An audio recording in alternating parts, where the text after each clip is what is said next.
Yeah, just a quick review of the ATENTO shoulder rehab pulley system.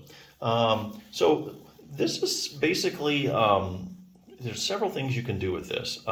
I always say, like, when I look at like a shoulder pulley, that's just for range of motion, and then or then there's resistance bands. Those are just mainly for strengthening. But it's hard to find. You got to have both, really. If you have a shoulder and you want to get in good shape, you need good range of motion, good flexibility, and you also need it to be strong. So just doing one or the other isn't good. This is a good little kit. I like it because it has two things. It has strengthening and it has range of motion. So here again, what they do is they give you these shoulder pulleys, and she's using the shoulder pulleys now. And the thing if you just buy a shoulder pulley by itself, it will attach to the door one of two ways. It'll either have like a metal clip that goes over the top, and you're at risk to kind of scratch up your door, to be honest with you. Now, sometimes they put rubber tips on them and some foam, but I still think that you're really at risk for messing up your door. If you're not worried about it, that's fine. Metal clips are fine. But the other thing, shoulder pulleys typically usually have a strap that goes in your door, and which is a lot safer, which is actually what I recommend. This is kind of a little bit different because basically this attaches to a big strap that goes around your whole door. So unless you're like, Superman, you're not going to pull that door down. It's going to stay pretty firmly in place. So what you get is this big strap here. It's got these little rings on it, and the shoulder pulley attaches right up there. And so you can actually do this in sitting or standing. You can either be facing the door or you can be facing away from the door. So there's a lot of versatility here. So that's with range of motion. That's to get range of motion. The other thing this does is it has these resistance bands that loop through here at different levels, and you basically pull on those. It gives you resistance, so you can make your muscles stronger. And it has a little bag too that you have. So yeah, I mean, this is actually a good little kit, I think. The only thing I guess I would say negatively about it is that you just get kind of one level of resistance. So it's true you can kind of wind it around your hand and make the band shorter to get more resistance, but that's kind of hard to gauge, going, like if you lift a weight, you go from like 5 pounds to 7 pounds, you're 2 pounds stronger. You just wrap a band around your hand, you're not really sure. Sometimes these things stretch out and get a little more give in them. You don't get the pounds of resistance that you thought you got. But anyway, it does give you some resistance, a good place to start.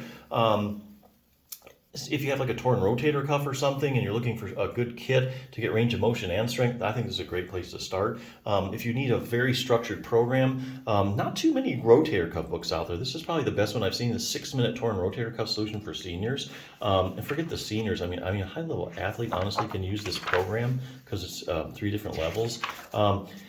If you have a rotator cuff problem, or you just tore your rotator cuff problem, you have all these questions, this book will answer probably about every last question you had and set you up with a good program. Even if you just have shoulder pain, you at least need to be strengthening your rotator cuff, and I'll tell you why. The shoulder is a really shallow ball and socket joint, and it depends heavily on the muscles to support it and keep the ball in the socket. Now this is different than, like, say, the hip, because the hip is a very deep ball and socket joint, so it doesn't depend heavily on muscles to keep it in place. It's a bony architecture, keeps it pretty solid. You don't really hear people dislocating their hip too often, but how about the shoulder? Yeah, you hear about a lot of people dislocating their shoulder. That's because the ball and socket joint is so shallow. It does have ligaments, of course, holding the bones to the bones, but basically you're talking about strength, the rotator cuff, the strength of the muscles keeping it in place. And of all the muscles that keep your shoulder joint in place, it's a rotator cuff. That's its big job, to stabilize it and keep it in place. So if you don't have a strong rotator cuff, what happens is you're going to get excessive motion in the joint. The ball is going to move out of place just a matter of millimeters. It's going to irritate things. So no matter what condition you have, tendonitis, bursitis, shoulder arthritis, if you don't have good shoulder joint stability, it's going to be a little harder to get better. But likewise, if you really strengthen the rotator cuff and you get that ball held firmly in the socket, you're going to get less irritation or no irritation. Things will have time to heal. So it just makes sense to do that. Anyway, real quickly here, starts out with anatomy, shows you what the rotator cuff is. There's tons of pictures. All this is in layman's terms. It's not really boring. If you're a visual learner, you really like it. Has a great question and answer section. What are the symptoms of a rotator cuff tear? Any arm maneuvers that might indicate I have a tear? What imaging tests are used? Where does it tear at? Are there different kinds of rotator cuff tear? Here's a good one. I have a rotator cuff tear, and having a lot of pain. I need surgery, right? Well, not necessarily, and I'll tell you why. This is a very evidence-based book, and it uses studies to support its answers. Each one of these is a study in layman's terms, so you can actually understand the study.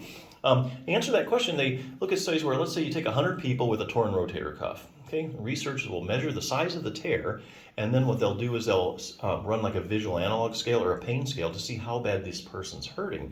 Then you have 100 people, you know the size of their tears, and you know how bad they're hurting. And you would think they would find a perfect correlation. Hey, the bigger the tear, the more they're hurting. But that's not actually what they're finding.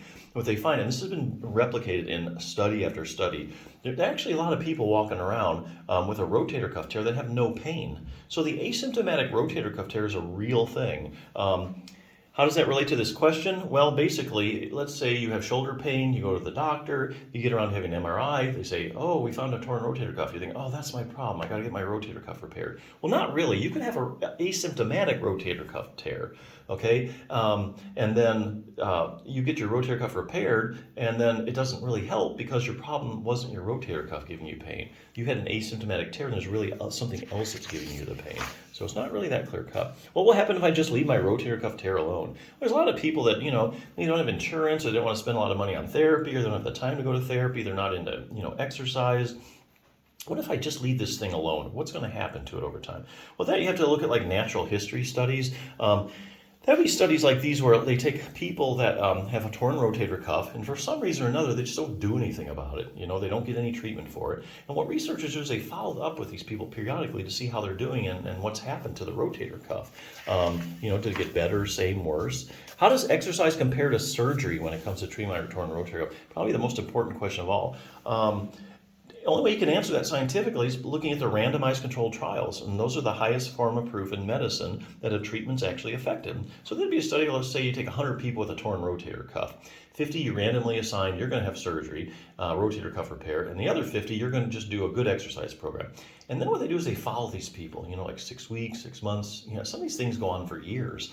And let's say 2 years out, they say, okay, now who did better? The people that had their rotator cuff repaired surgically, or the people that just did a good exercise program? What these studies are saying, basically, there's not much difference between the two groups, and you're going to end up at the same place anyway. But anyway, it has a good exercise program, beginning, intermediate, advanced. It does have stretching and strengthening exercises, but literally will take you probably less than 6 minutes. Really concise program. So if you need a resource to set up a program, that's a good one. If you're looking for a good little kit just to get you started, I really like that this addresses flexibility and strength. So yeah, definitely check it out.